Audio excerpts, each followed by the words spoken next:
پھر ہم نے پرامن جو ایک کال دی، میں یہ ریپیٹ کر رہا ہوں، پرامن بارہا میں نے اپنی بات کہا، عمران خان نے کہا کہ ہم ڈی چوک جائیں گے، پرامن طریقے سے جائیں گے، اور پرامن طریقے سے ڈی چوک سے آگے ہم نے نہیں جانا۔ وہ ایریا جہاں پر اجازت نہیں ہے، جہاں پہ خان صاحب کا اشتہار ہے، یہ کال خان صاحب نے دی اور خان صاحب نے اس اشتہار سے دی کہ یہ دھرنا جاری رہے گا،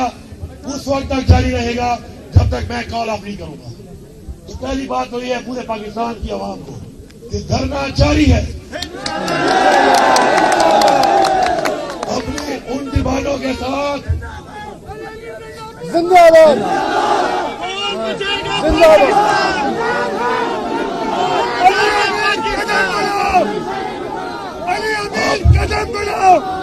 اور میرے بھائیوں ایک منٹ اور میرے بھائیوں سوچو، یہ بات کو سمجھو کہ یہ دھرنا عمران خان کے اشتہار میں ہے اور یہ دھرنا جاری ہے، اور ضروری نہیں ہے پاکستان کی ساری عوام سن لے، ضروری نہیں ہے کہ ہر وقت دھرنے کے اندر عوام ہو۔ انہوں نے لوگوں کو گولیاں ماری، ہمارے اس وقت سینکڑوں لوگ شہید کر دیے گئے،